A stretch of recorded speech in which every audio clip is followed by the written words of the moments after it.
Well, good morning, everybody. Welcome back.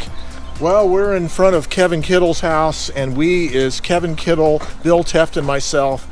And we're getting Kevin's truck packed up to go to Phoenix, Arizona. That's right. The boys from Albuquerque are heading to Arizona for a little trip. We have typewriters and other stuff being packed, our boxes and bags, and we're actually smuggling typewriters to Arizona. That's right. All right, this is going to be a fun trip. Well, so we have my Corona 3 and my Colibri. This is a Hermes 3000 of Bill.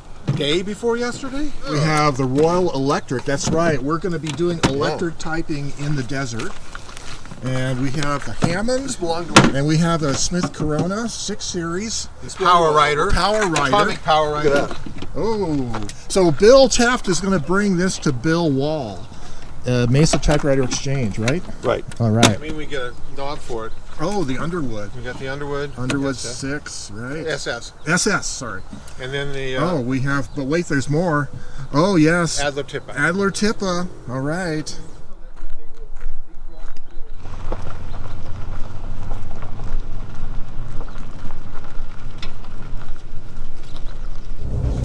You know how you can tell we're still in Albuquerque? Because Kevin is cursing at the traffic. No kidding.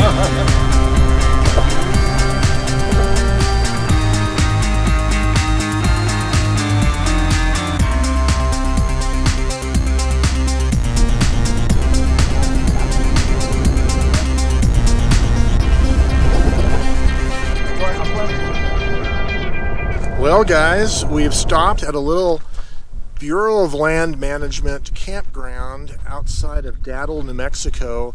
And you're thinking, where's Daddle, New Mexico? Well, it is west of the Very Large Array Radio Telescope. So heading toward the Arizona border. Kind of a breezy day. We're in the shade underneath some pine trees. And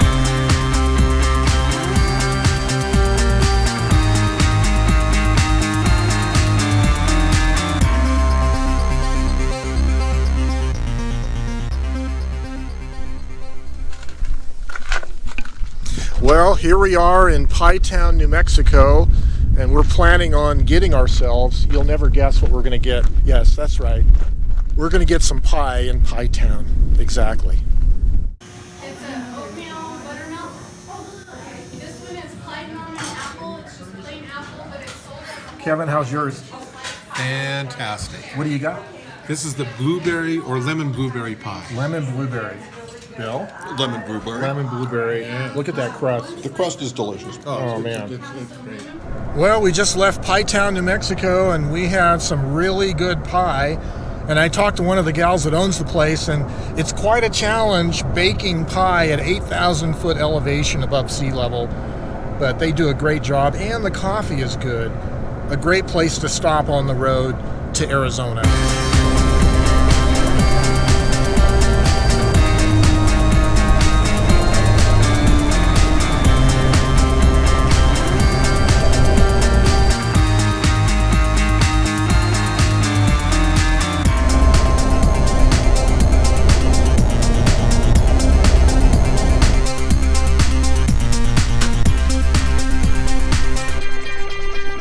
We have arrived in Scottsdale. Here we are for the next 4 days.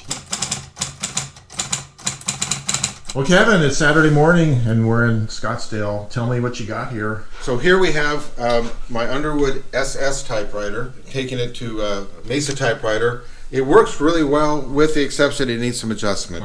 You know, in some respects, I love Underwood typewriters, and one thing I do like about the Underwood SS is that it has all of the benefits and beauty of the classic Underwood 5 typewriter, with the advantage of being segment shift. Yeah. So you have a much lighter shifting, and because of that, and you have the lovely Underwood's front margin scale. Oh, the front margin scale. Yeah, that's probably one of the best things about Underwood. Kevin, how do you like your breakfast ice cream? Oh, this is great. There's got to be at least 25 grams of protein in this. This is just like yogurt, right? It's just like breakfast yogurt and all that stuff. Yeah. It tastes so much better. And what flavor of ice cream is it? This is almond praline.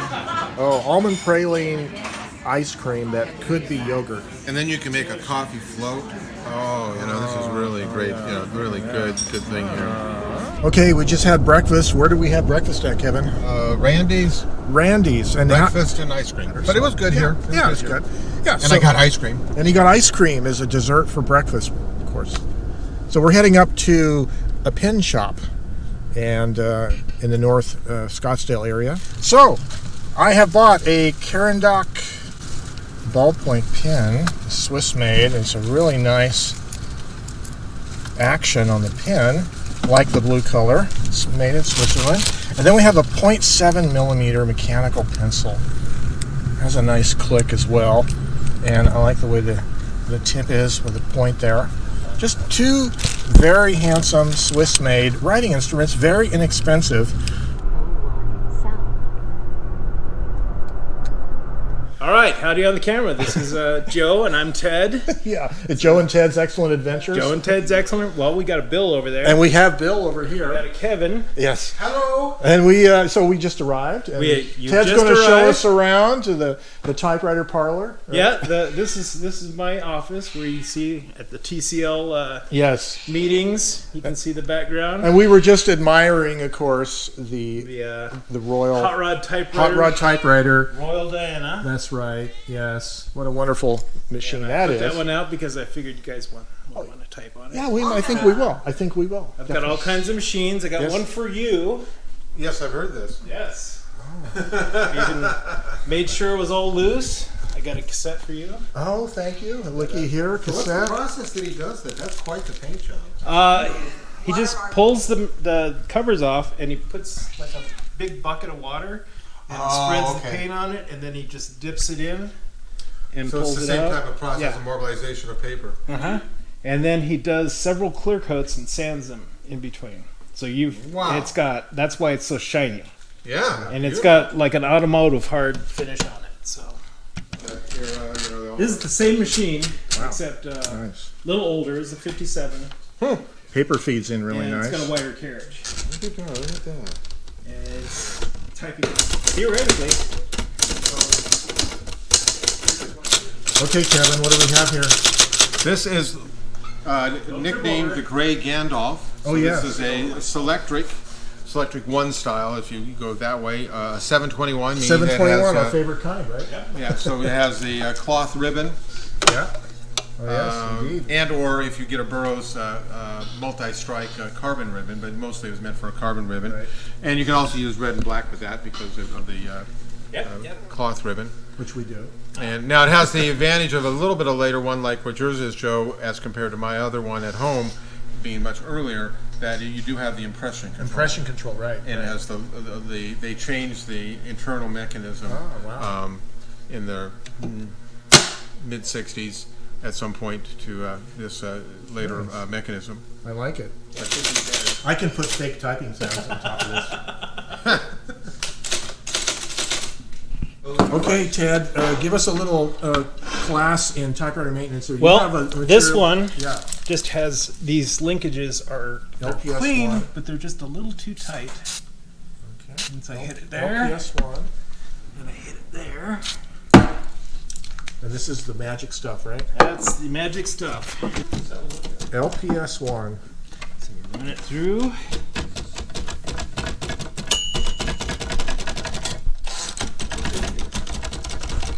There you go. Wow. Fixed, Kevin. I don't know. This was recommended to me by Bill Wahl. He used As it turns out, I am now the new owner of a Underwood 5. his name is Drago, by the way. Drago, yes, and we should put some extra light on it. There you go. The Underwood From the 5. John Wayne movie, McClintock. It's been repainted at some time late in its past with green and black, but it's a cool machine and it needs some cleaning, obviously. But yeah, Underwood 5. How cool was that? So Ted has written in my little pocket notebook here, and so I have a genuine Ted Munk note in this little Clyde Notes notepad. Well, it's Sunday morning and we're heading down the freeway to Mesa, Arizona. We're going to pick up Ted Munk and we're going to drive out to Buckeye and spend the morning with Brian Good on Typewriter Club Live. That ought to be fun. There's Koa. We're at the right place. All right. Hey, well, this is Joe Van Cleve, and we're at Brian Good's house. Brian, welcome to the channel. And I was going to have you show us around, show your typewriter collection to us. Sure. Thank you. Well, as you notice, this stuff is always out. This is my electronic corner. It's my Olympia Compact Electronic Compact 2. It's got a built-in parallel port. Right now I've got it routed to a Raspberry Pi that's powered from the power supply inside of it. So I took 5-volt tap off the power supply, and it just runs whenever you have it plugged in. And so you can send text to it from the command line of another Linux computer. But before I did that, it was a very nice daisy wheel typewriter. Yes. These are my two SU1s that I got within just a little bit of each other. This is the 1955, and that's the 61, I think. You can tell because there's this broken piece of card guide. Yes. But on this one, the things that hold the card guides have these pins. Yes. That make them stay in and also let them become lost when they get. Yes, exactly. Don't put them back in. Minor difference in the keyboard. Right. This is a senatorial font. Okay, yeah. So it's got the little square-shaped letters and there's a ton of other things different about it. These are a couple of Underwood's standards that I found this one on Shop Goodwill, I think, for like $10 because it was all rusted and nobody wanted it. And I thought that was pretty cool. And I've had that one for 5 years or so. Oh, yes. Something 24. SK that's a or beautiful. ST. Yeah. That is a beauty. Yeah. With the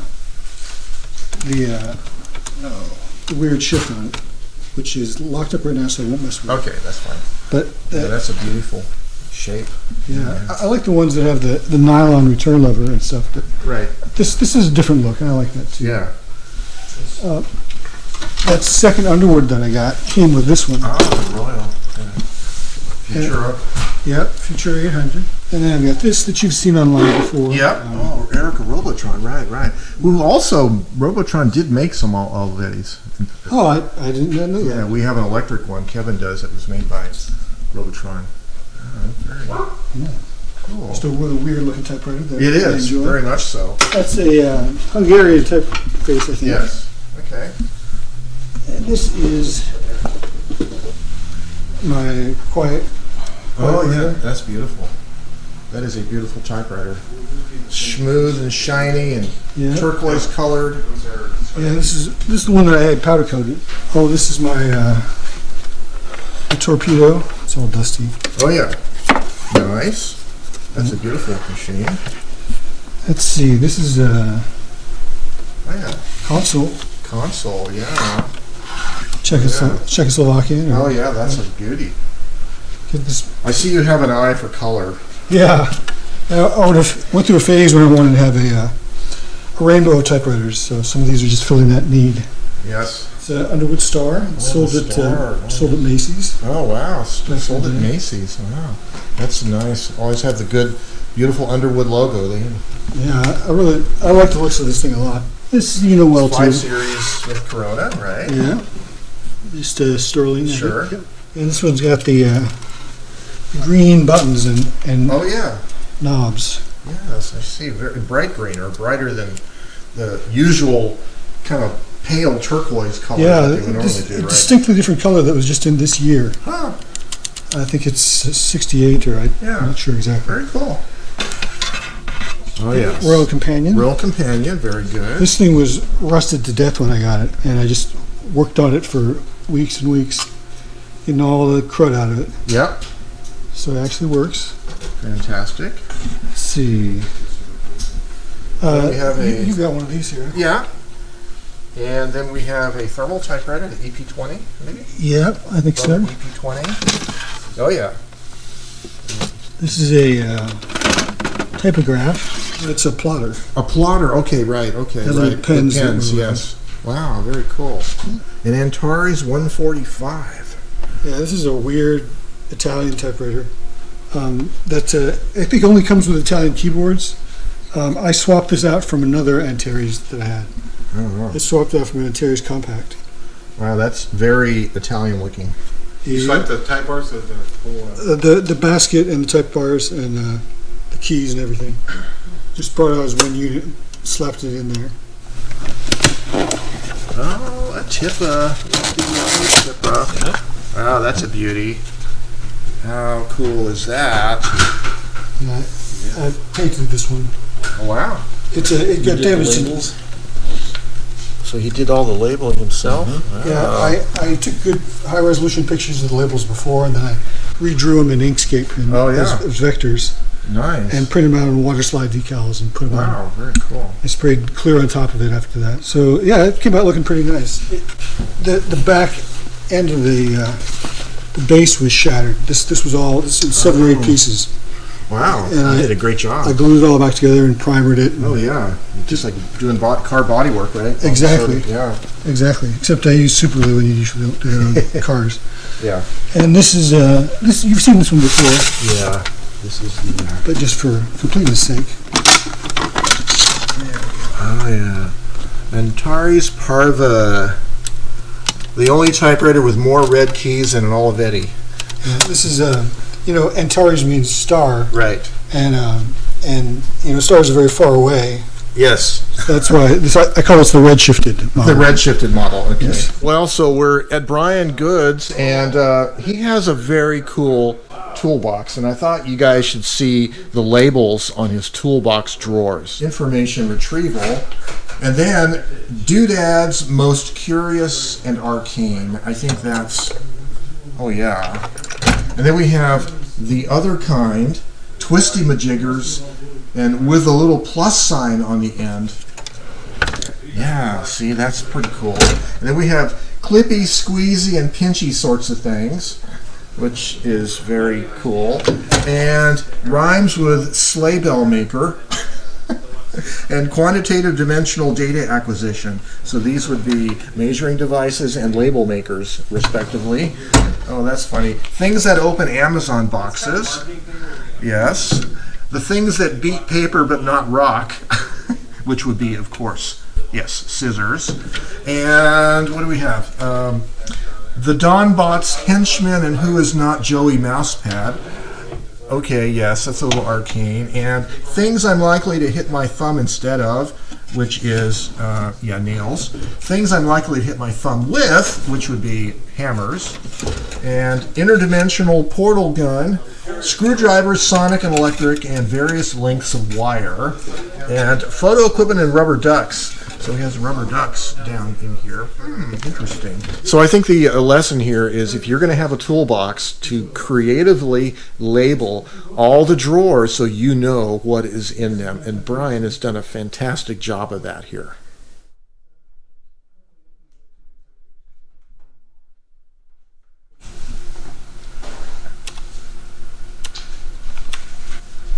Brian has a very steampunk looking computer keyboard. I guess that's steampunk. It matches the desk. Matches the oak typewriter desk, yes. I'm back on it. You mean? Okay. Yeah, never mind. I screwed it up. I saw it back somewhere else when you were showing. Maybe in other shows, I don't know, in other meetings, I don't know exactly. But I think the machine... Yeah, so what do you think about that? Might be a TP2. TP2, yeah. I like it. It's got a nice touch. It's got a really smooth carriage. Yep. It's pretty quiet. Oh, yeah. I approve.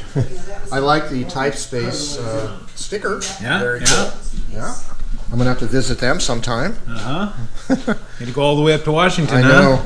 So you're doing your little everyday care EDCN? EDCN format Yeah. for the typing. And you're writing a blog article, or at least writing some notes? I'm writing some notes that might become a blog article, might become Yeah, very cool. just something in the back of the notebook. So what do you think of this machine? You know, I really love it.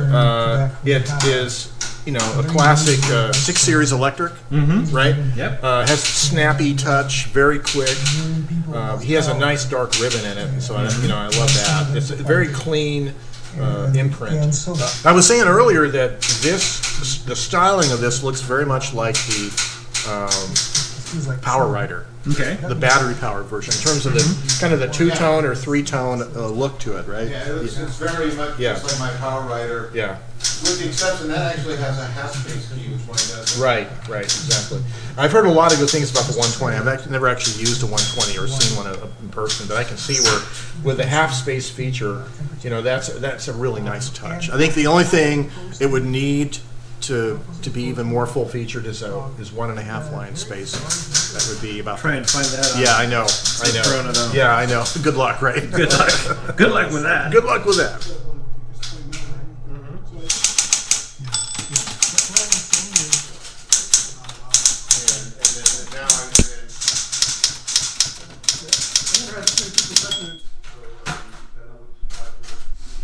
So I really like this facet. It's super smooth, light, quick on the keys.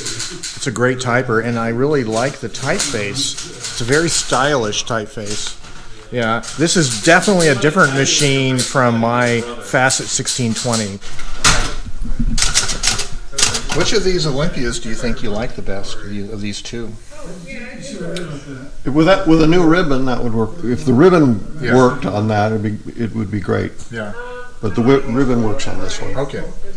That's an Elite, and this is a Pica. Oh, okay. Yeah, so this is a 1967 SM9, and the reason that it's an SM9 and not the SM8 is that it has key set tabulation, which the SM8 would not have had that. It would have had probably tab or fingers in the back for setting the tabulation.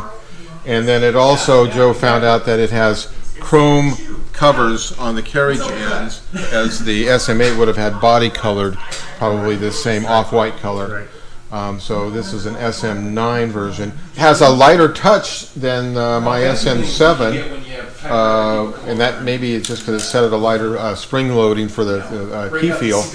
And then of course it's definitely a lighter touch on the shifting mechanism because it's segment shift. But it's really very nice. I'm quite impressed with it. And being an Olympia, I mean, it doesn't get any better as far as quality made. You know, they're just rock solid quality. Exactly.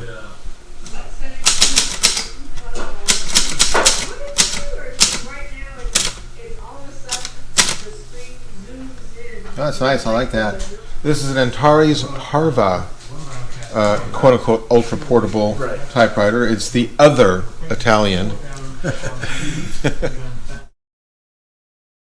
Well, thank you very much for showing us your collection, Brian. You're welcome. And thank you for having us over this Sunday, and we look forward to getting online here with Type Club Live. Happy to have you. Thank you very much. Well, we just left the Goodwill store in Buckeye, Arizona. We were with Ted and Brian, and Kevin got something. What did you get, Kevin? Oh, gosh. I ended up discovering a late version of the Sears Forecast 12 electric model. They call it the Electric 12, I guess now. And but it is Smith Corona, 12-inch carriage, portable electric model typewriter, and it has the unique thing of indicating that it can be a 4-color ribbon with a unique ribbon that was made for those type of typewriters, which have red, black, blue, and green, and it worked fine. It's good.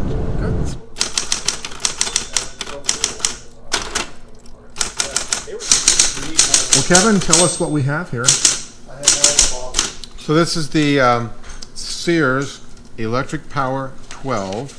Oh, yeah. Which was made by Smith Corona, and it's now was originally called Forecast 12, but then they did Electric Power Return and changed it to Which is that Magic Key right Magic there. TT. And this is incredibly fast. So this would give your Cornet automatic 12 a run for its money as far as who's faster. Yeah. Because you do this and it goes. Oh, yes. It's very fast. That's very fast. And you better not have a drink next to that. Don't have a drink next to the end of your carriage. You got to remember it's a wide carriage. So yeah. It's, So where did we get this at?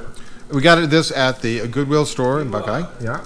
And it was only $40, but because we were such nice people, because we couldn't figure out any other reason why they gave us a discount. They gave us a 20% discount on it, so that's very nice. Nice, very nice.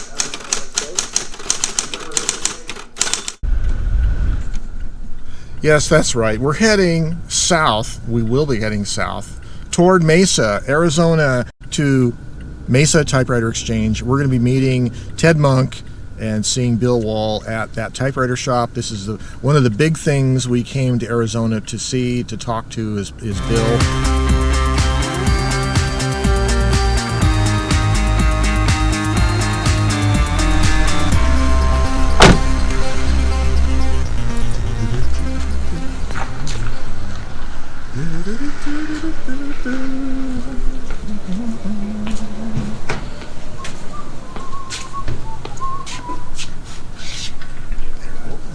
It's just tight, so we're slamming hard. Hey, Joe, how are you? Hey, what's up? Hey, buddy, how are you? Good to see you. Oh, you run. Yeah. Hello. Hey, welcome back to YouTube, Yes. Ted. Design.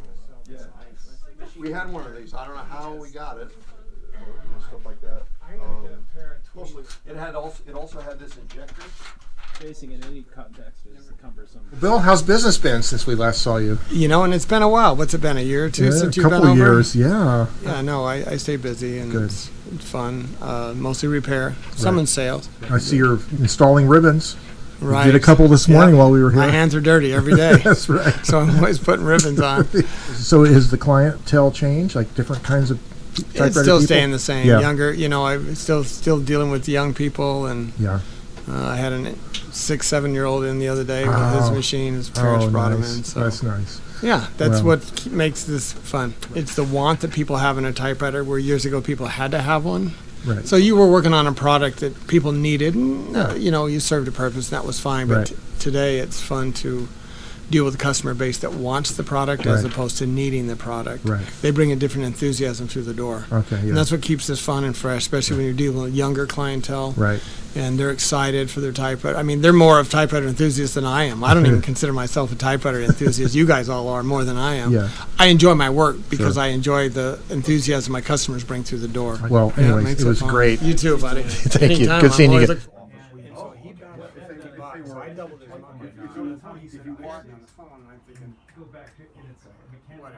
Mechanical memory. He knew that they were.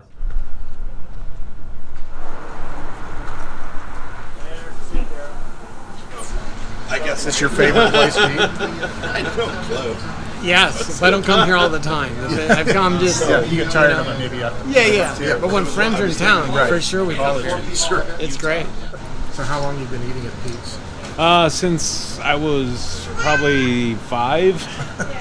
Wow. It's still pretty good. It's been here since 47, so And it's still pretty good. it's still pretty good. It's pretty much the same. All right. They haven't really changed a whole lot All here. right. Well, that's good. Well, hello there, everybody. It's Tuesday morning, and the Albuquerque boys are leaving Mesa, Arizona. We're starting to head back east to New Mexico. And we just stopped by Bill Wahl's Mesa Typewriter shop and said our goodbyes. And we had a little bit more stuff to talk about, but I am really glad we did this trip. We had a great time with Ted Munk and Bill Wahl and each other. And we learned a lot, talked a lot, and I actually only left the Corona 3 to be worked on by Bill. It needs a new platen. And I got a gift typewriter from Ted Munk. Yes, it's a 1920 Underwood 5. It's the oldest machine in my collection. It's over 100 years old and actually types pretty good.